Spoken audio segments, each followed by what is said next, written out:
नेपालको एउटा MP parliament member जुन चाहिँ जापान गएर अहिले कन्ट्रोभर्सीमा रहेछ आफ्नो अपोजिसनवालालाई गभर्मेन्टको अपोजिसनवालालाई के भनेर ओके पोलिटिक्स भने यस्तै अप्स एन्ड डाउन हुन्छ एकअर्कालाई ब्लेम लगाउँछ त्यो भन्दा गर्दा तिमीहरू चाहिँ के भएको रक्सीलाई ब्लेम लगाइरहेछ पार्लियामेन्टको मेम्बर हो मैले एकअर्कालाई ब्लेम गर्छ तिनीहरू जे गर्छ तिमीहरू चाहिँ रक्सीलाई किन ब्लेम गर्दैछौ हो हेरिरहेको छु ह्यासट्याग जापानमा सस्तो रक्सी पाउने भएर सस्तो रक्सी खाएर सस्तो कुरा गरेछ रक्सी खाएछ क्या राति ए प्रभु रक्सीलाई त्यति विधि सस्तो त्यति विधि नराम्रो नबनाऊ यार रक्सीको आफ्नै इतिहास छ आफ्नै लेगेसी छ आफ्नै कल्चर छ यार कोहीले नराम्रो गरेछ आफ्नो दिमाग खोपडीले नराम्रो गरेछ नराम्रो बोलेछ भन्दैमा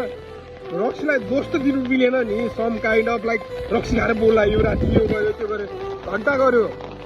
रक्सीलाई त्यति विधि तुच्छ पनि नबनाऊ त्यति विधि दोष दिने ठाउँ पनि नबनाऊ न हामी गभर्मेन्टले सही गर्यो गलत गर्यो कसले के गर्यो we don't care about like politics है हामीलाई पोलिटिक्स गर्नु पनि छैन हाम्रो स्पिरिट लिटरली रक्सीको बारेमा तिमीलाई थाहा छैन कि रक्सी आफ्नै इतिहास छ पछि भन्दै गरौँला तर स्पिरिटलाई नराम्रो चाहिँ नभन न यार बरु खाना जाने छैन मैले पचाउन सक्दिनँ रक्सीलाई चिने छैन भन चिनी पनि तिमीले धेरै ठोस्यो भने त सुगर लाग्छ त अनि लाइफ टाइम होला दबाई खानुपर्छ त होइन र अनि दबाई मेडिसिन पनि ओभरडोज भयो धेरै खायो भने त्यो पनि ड्रग्सको काम गर्छ नि त थाहा छ नि कति विधि हुन्छ हो बरु रक्सी खान जानेन मैले रक्सी पचाउन सकिनँ रक्सी चिन सकिनँ भन बरु तर रक्सीलाई त के विधि सिधै रक्सी खाएर यो गऱ्यो ऊ गऱ्यो भनेर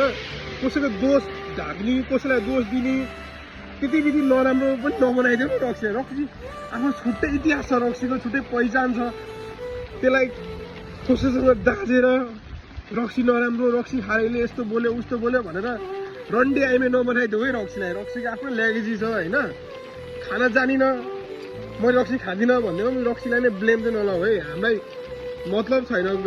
यो को अपोजिसन को के पार्टी कसले के गर्यो कसले नराम्रो भन्यो कसले राम्रो भन्यो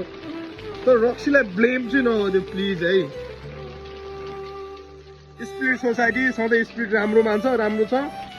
खाना नजानिले नराम्रो हुने हो हेल्दी ड्रिङ्कर रेस्पोन्सिबल ड्रिङ्करले रक्सीलाई अर्कै तरिकाले चिन्छ अर्कै कल्चरले हेर्छ है तिमी नजानिले चाहिँ नराम्रो नभनिदेऊ अब धेरै